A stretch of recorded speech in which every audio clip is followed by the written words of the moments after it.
하는 것 좀 봐. 야, 아프면 아프다고 말을 해야지. 그냥 열 좀 나는 거야. 오버하지 마. 네, 이렇게 열나고 기침하면 요즘은 가슴부터 철렁합니다. 코로나에 또 걸렸나? 이 재감염 공포 때문이죠.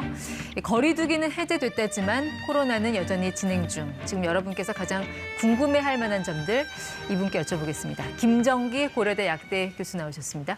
네, 교수님. 어떻게 코로나 와중에서도 무탈하게 잘 지내셨나요?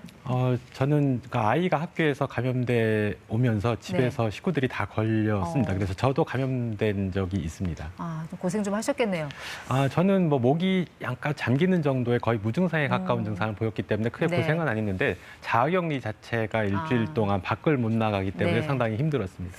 지금 거리두기는 해제가 됐지만 코로나는 아직 끝난 게 아니라서 많은 네네. 분들이 이제 좀 불안감을 갖고 계신 게 크게 두 가지인 것 같습니다. 일단은 또 걸리지 않을까 하는 재감염, 또 나타나지 않을까 하는 이 재유행 두 가지인 것 같은데 먼저 한번 이렇게 걸린 사람도 다시 걸릴 가능성이 있는 거죠? 가능성이 있습니다. 국내에서 조사한 바에 따르면 과거에 확진자를 대상으로 전수조사를 했었거든요. 그래서 지난주에 발표된 결과에 따르면 네. 재감염률이 국내에서는 0.284%다 이렇게 발표를 했는데요. 물론 국내에서의 재감염률은 해외 대비 상당히 낮다 이렇게 볼 수가 있습니다. 영국 네. 같은 경우에는 10% 정도 되고 프랑스는 한 3% 정도 된다라고 보고를 하고 있거든요. 이게 나라마다 왜 이렇게 차이가 납니까? 일단 기준점으로 우리나라 같은 경우에 백신 접종률이 상당히 높았고 네. 그리고 방역 조치 자체가 굉장히 강도가 높았었거든요. 그래서 네. 이러한 부분들이 영향을 미쳤을 걸로 보는데 왜냐하면 가장 중요한 부분이 영국 같은 경우에는 과거에 감염됐던 사람이 많습니다. 그러니까 네. 재감염률 조사 대상자 자체가 많거든요. 근데 우리나라는 상대적으로 적었다. 여러 가지 영향이 있다 네. 이렇게 볼 수가 있습니다. 그러니까 교수님처럼 이렇게 무증상으로 크게 아프지 않고 지나간 분도 있지만 또 정말 죽다 살아났다 이렇게 많이 아팠던 분들도 계시잖아요. 이런 네. 분들한테는 재감염이 어떻게 보면 공포거든요. 자, 이 재감염에 다시 걸리면 이전처럼 똑같이 많이 아픕니까? 많이 아팠던 분들은? 이 부분에 대한 부분도 우리나라에서 조사했던 재감염에 대한 통계 자료 때 같이 발표가 됐거든요. 그래서 재감염됐을 때 중증화율과 치명률이 처음 최초 확진될 때보다는 절반 정도 수준에 해당된다 이렇게 얘기를 하고 있습니다. 네. 그만큼 아무래도 재감염됐을 때 임상 증상은 처음 감염됐을 때보다는 상당히 떨어진다 이렇게 볼 수가 있고 네. 기본적으로는 최초 감염됐을 때 임상 증상보다는 약하게 지나갈 가능성이 상당히 높고 적어도 비슷한 수준이다 이렇게 보시면 될 것 같습니다. 네. 그 백신을 맞으면 재감염에 대한 우려도 좀 낮아지나요? 그 상관관계는 어떻게 됩니까? 일단 백신을 맞게 되면 기본적으로 중증화 예방 효과가 분명히 있고요. 그리고 임상 증상을 낮춰주는 효과도 분명히 있습니다. 네. 여기에 한번 감염이 됐기 때문에 감염이 된다는 얘기는 추가 접종을 한 거랑 동일하다고 보시면 되고요. 그렇기 때문에 백신 접종을 맞고 감염된 사람들 같은 경우에는 백신 접종을 안 맞고 감염된 사람들보다는 재감염 우려가 상당히 적다 이렇게 볼 수는 네. 있습니다.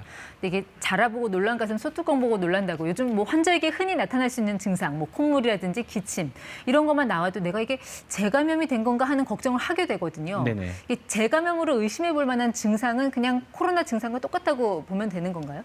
동일합니다. 그러니까 네. 호흡기 증상, 열 나고 기침 나고 목 아프고 인후통이 있고 이런 네. 부분들이 대표적으로 재감염의 어떤 네. 시그널이 될 수 있다라고 볼 수가 있고 이러한 부분들이 좀 일정 기간 지속이 되고 네. 그렇게 자가검사 키트를 계속 이제 해볼 필요는 있거든요. 그래서 이러한 방법으로 확인을 하고 양성이 나오면 병원에 가서 신속항원 검사로 확진 판정을 받는 그런 네. 방법이 있다라고 보시면 될 것 같습니다. 그러면 그때 또 다시 처방약 받아서 약도 복용을 하고 그렇게 대처를 좀 해야 되는 건가요? 그렇죠. 증상이 굉장히 약을 복용할 정도로 심각하다라고 하면 일단 처방을 받고 약을 복용하시는 게 네. 일단 빨리 호전되는 방법이다 이렇게 볼 수가 있습니다. 근데 뭐 재감염이 걱정된다고 뭐 매일같이 뭐 자가진단 키트로 이렇게 뭐 코를 이렇게 뭐 만져볼 수도 없는 거고. 네네. 일단 재감염으로 판정하는 기준 같은 게 뭐 좀 따로 정해진 게 있습니까?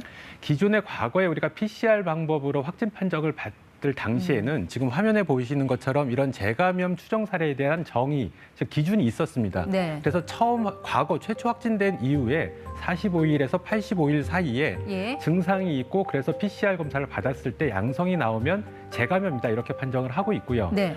그리고 90일 이후, 최초 확진일로부터 90일 이후에 증상하고 상관없이 밀접 접촉 관계가 있을 때 PCR 검사를 받고 양성이 나오면 재감염이다 이렇게 판정을 하고 있는데 네. 이 기준이 지금은 맞지 않습니다. 지금은 PCR 방법으로 확진 판정을 받는 게 아니라 동네 병의원에서 전문가용 신속항원 검사로 확진 판정을 받고 있거든요. 네. 그래서 이러한 정의도 일정 부분 바뀌어야 된다 이렇게는 보고 있습니다. 네. 근데 이제 코로나에 이제 걸렸던 사람이 일주일간의 자가격리를 끝내고 그 다음 날 바로 이제 저한테 뭐 밥 먹자고 한다고 하면 이게 사실 뭐 나가기도 좀 애매하고 좀 찜찜한 느낌이 들잖아요. 네네. 근데 이렇게 그냥 코로나 격리 기간 일주일 끝나고 바로 사람들 만나서 뭐 이렇게 활동하고 대화하는 거 괜찮습니까? 안 괜찮습니다. 결론적으로 말씀드리면 지금도 방역 조치 기준에 따르면 자가격리가 해제된 다음에 적어도 3일 정도는 방역 수칙을 지켜야 됩니다. 그러니까 네. 격리만 해제됐을 뿐이지 다른 사람을 만나거나 하는 부분들은 삼가해야 되거든요. 네. 그렇기 때문에 말씀하신 것처럼 격리 해제 바로 직후에 누군가를 만나서 네. 식사를 하고 마스크를 벗는 행동은 삼가하셔야 됩니다. 위험할 수 있다. 네. 뭐 재감염도 그렇지만 이 재유행에 대한 그런 걱정도 지금 있는 상황인데 일단 올 가을에서 뭐 내년 초에 또 다시 대유행이 온다. 뭐 이런 뭐 연구 결과가 나왔다는 얘기도 있고요. 자, 이런 경고를 좀 어떻게 받아들여야 될까요? 기본적으로는 코로나19 바이러스는 지구상에서 없어지지 않는다라고 보시면 될 것 같습니다. 그러니까 새로운 형태로 계속 변이가 일어나면서 네. 겨울철마다 우리가 마치 독감이 겨울철마다 유행하는 것처럼 예. 코로나19도 이렇게 유행성을 탈 거다 이렇게 보시면 될 것 같고요. 그렇기 때문에 향후에 올 겨울에 돼서 이제 날씨가 추워지게 되면 네. 다시 어느 정도 규모의 유행이 있을 거다 이렇게는 볼 수가 있습니다. 독감처럼 해마다 발생하면서 이제 같이 사는 그런 대상으로 생각을 해야 된다 뭐 그런 말씀이신 것 같네요. 그러면 가을, 그 날씨 좀 추워지기 전에 백신 한 번 더 맞아야 되는 겁니까? 제가 보기에는 그렇지는 않다라고 볼 수가 있습니다. 왜냐하면 지금의 백신은 그러니까 초기의 바이러스를 대상으로 해서 만들어진 백신이거든요. 근데 현재 유행하고 있는 바이러스는 오미크론 또는 예. 스텔스 오미크론 계열들이거든요. 그렇기 때문에 어느 정도 이 항원 특이성이 맞지가 않습니다. 그래서 네. 특히나 백신을 맞았다고 해서 이 감염 예방 효과는 상당히 떨어진다라고 볼 수가 있고 다만 중증화 예방 효과는 어느 정도 남아있다 이렇게 볼 수가 네. 있는데 향후에 올 겨울에 유행할 거를 대비해서 기존의 백신을 맞는 거는 맞지는 않고요. 네. 새롭게 현재 유행하고 있는 바이러스를 대상으로 해서 만들어진 네. 새로운 코로나19 백신으로는 맞을 필요는 있다라고는 볼 수 있는데 새로운 코로나 백신 나왔습니까? 아직 상용화되지 않았습니다. 그러니까 각 제약사별로 지금 개발은 하고 있는데 네. 아직까지 상용화되지는 않았다. 그래서 추후에 기존의 건강한 성인들 같은 경우에는 네. 추가 접종, 뭐 이른바 4차 접종 같은 경우에는 필요치 않을 거다라고 생각을 하고 있고요. 네. 다만 고령층, 60세 이상의 고령층 예. 같은 경우에는 중증한 예방 효과는 분명히 있거든요. 그래서 4차 접종을 가급적 맞으시는 게 도움이 예. 될 거다 이렇게는 볼 수가 있습니다. 그러니까 지난번에 왜 화이자나 모더나 백신 맞고 많이 좀 아프셨던 분들은 이걸 또 맞아야 되나 하는 걱정이 있으시거든요. 뭐 다른 선택지는 없습니까, 이분들? 지금 2월 달부터 노바백스가 국내에서도 접종이 이루어지고 있거든요. 노바백스는 기존의 그러니까 비형 간염 백신과 같은 형태의 제조합 단백질 백신, 합성 항원 백신이거든요.